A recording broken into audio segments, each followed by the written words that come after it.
So, where have I been? Anyway, welcome back to the channel. I've been gone for a long time, and I've been doing a lot of thinking and a lot of changes in my life, and I decided to do a few more videos again and see where that takes me.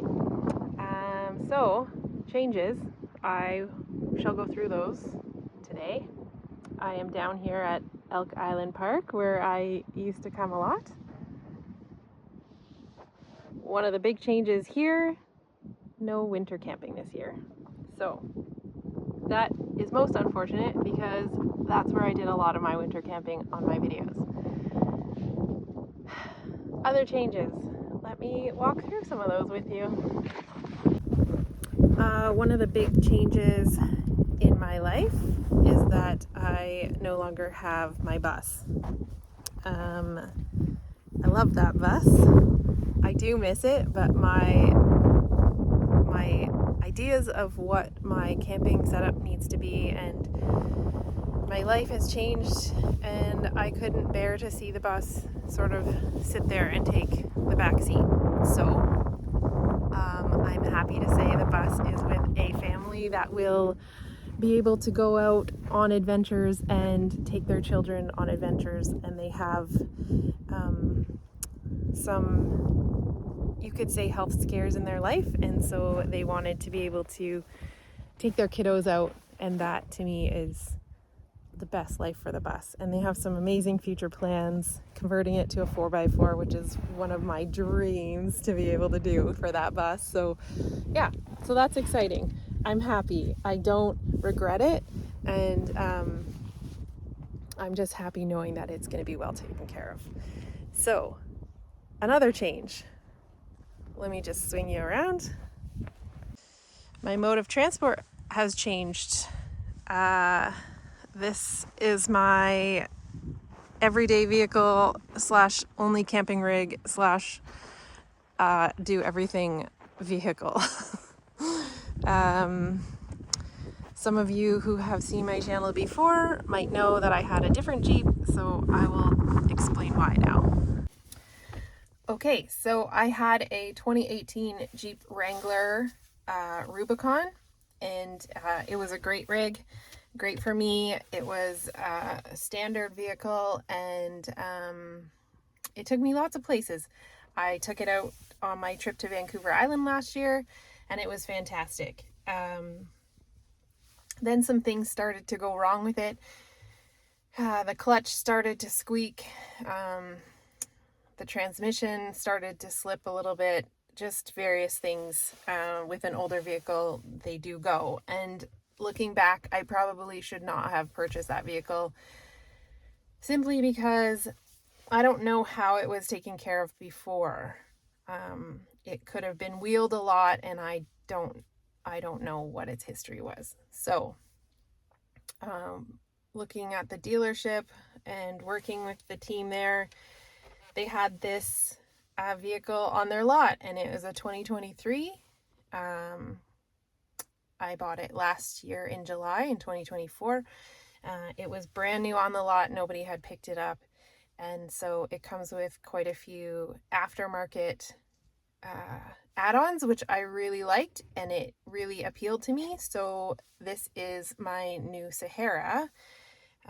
It is a 4x4, obviously, but it's not a Rubicon, so I don't have all those features, but I don't see myself wheeling it like a crazy person. I will just go on some backcountry trails. So I'm going to take you through my 2023 Jeep Sahara, and I'll show you a few of the features. So there have been a few add-ons. I added the high lift jack to the hood. I also just put on a 52-inch light bar. This light bar is very bright. I'm really impressed with it. It's a budget style light bar from Oxbeam, but it does the trick. And then I had to add these Weston bars to hold the light bar. I've also added some floodlights, also by Oxbeam. These are my ditch lights, and they're really nice. The name came from my kids.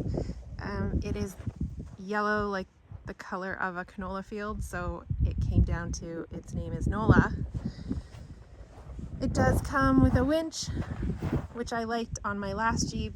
We did change the line out to be synthetic because it did come with the metal line.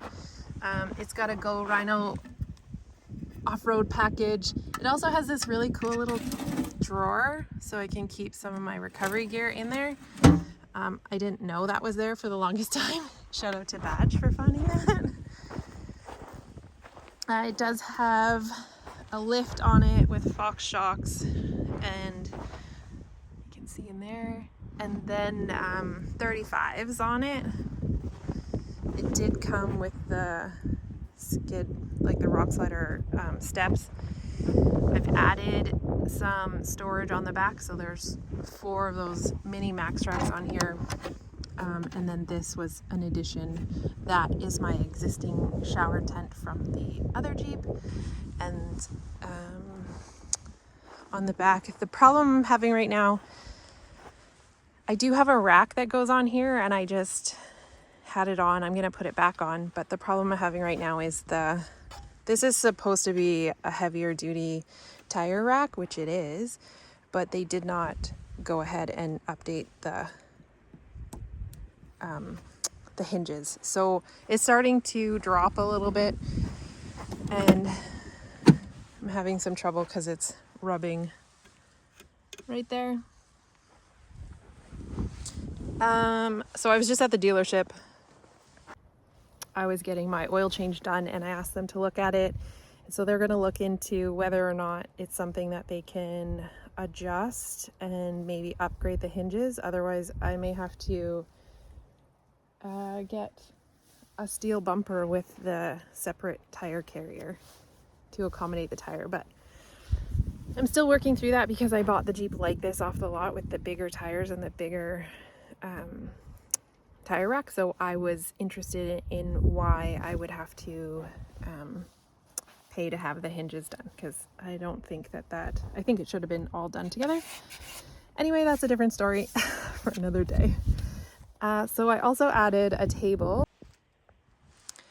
So I had a table in my last Jeep, but unfortunately it wasn't meant to fit this Jeep. So I do have a different table, and I was able to pass that other table along to another person who owned a Jeep, and they've been looking for one. So I was able to gift that to them. So that was pretty exciting. Inside basics, I do have the storage bags from my old Jeep. They're no problem fitting in, obviously. And then I'm still working on the whole setup back here. This is my bed that folds open. I see they've like taken apart all my storage stuff when they were looking at my tailgate. Anyway, yeah, so I'm working on this whole setup so that when I go back out to Vancouver Island, it will be all dialed in. I did add this loft, which is kind of neat. I do feel like it's difficult for me to change the positions on my own. So obviously pulling it down is really easy, but putting it back up into the loft position is a little bit of a struggle for me. But yeah, that's the Jeep inside so far. Then on this side, that's my Batwing awning. It's actually a 180. Not a 270. It was off the old Jeep, and the old Jeep would not accommodate a 270 because the rack system could only go across the front and back doors. So it was too far ahead. The 270 awning would have swung over the roof at the back. So I only purchased the 180. So I'm repurposing that for this Jeep, and it's set back further. So a 270 would work on this Jeep, but I am not spending the money on that. And then again, I put the other rack on this side, and this is just my shuffle. I do have a propane tank that I'm going to be mounting here because I am going to be getting a propane fire pit to store away inside this Jeep. Inside, sorry, it's all messy in here. Not much to update. I did put the visor covers back in so I can store stuff there. I do keep like a flashlight up here, and then I also put these in from the old Jeep. I also carry a flashlight over there and a window breaker, and then this side has a window breaker down there, which I will be moving. I did add these door panels. I took the net ones out and I put these ones in. They're just from Amazon. Yakuta. The thing I didn't realize, and I know I read that the cover on these was like a soft cover so that you don't scratch your legs when you get in and out, but I didn't actually understand and really read close enough. It's actually like a felt feeling, like it's kind of weird. It's not my favorite, but it is very soft, but it's just weird. It's like felt. I can't explain it. Anyway. So I have a camera in the front. I have to fix the wiring to the back camera and figure out a way to mount the back camera because I don't currently have it. It's just sitting in a pocket, one of my side bags. The other thing I added were these protective hinge covers. My old Jeep had massive damage down both hinges on each door, and so because of the bigger tires, I thought that would be a good investment. Before I got any rock chips, I also added in my seat protector that has all the different bags on it. So I have a rip away first aid kit there, and I also have a first aid kit on the back. And then the rest of it is just the same old.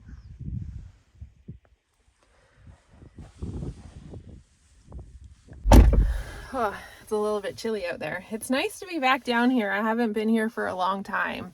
And I was really hoping that I could take this out and go camping this year here at Elk Island, but unfortunately there's some issues that they just can't have winter camping this year. But I did come down here just on my way home from my oil change, and I thought I will stop in and make a little lunch because I do have food in here. I'll make a little lunch and then I'll head home. I'm going to put my rack back on the back end and start sourcing out a bumper and tire carrier. That tire is just too heavy for that tailgate. But yeah, this is going to be my new rig. This is going to be the rig that I do any of my camping in. I am able to put my kayak on this Jeep. I figured out a way to load it myself, which is really nice. I just can't do it with the tent on the roof, so I'm gonna have to figure out things to do. I obviously can't take my kayak and my tent at the same time unless I ground tent, which I totally can do. So I'm starting to plan some things for my channel. I appreciate all of you that have joined my channel, and I'm sorry to have been away. Quite a few things happened in my life with my husband having his heart attack and his quadruple bypass, and then just life in general. Our kiddos are starting to fly the nest, I guess you could say, and we moved one to school in Ontario, and so it's just been a lot. I've not put any time or effort into YouTube. I enjoy watching YouTube, but I haven't done a lot of content, and I really haven't been out camping a lot, so there's really nothing to share. But I will be back. I will be planning some trips, and if you want to watch, I invite you to join my channel, and thank you so much for watching and commenting. I really like sharing some of my trips with you guys, and so I hope to do more in the future, and I will be going out to Vancouver Island this year. I have requested all of May off at work, so I'm hoping if that gets granted, I'm on the road, and I will be heading to Vancouver Island to do some camping with my mom and seeing my dad and my family. And then also I do have Onyx Off-Road now, so I'm really excited to start exploring more off-road trails, so I'll be doing a bunch of that as well. All done solo, so wish me luck. But yeah, thank you so much for joining my channel, and thanks so much for being here and sticking around if you have over those last few years. I apologize again, but I will be back at some point starting more videos and more camping adventures. So hopefully wherever you are in this world, you can get out and enjoy some of this beautiful world we live in. And I will see you on the next video. Take care.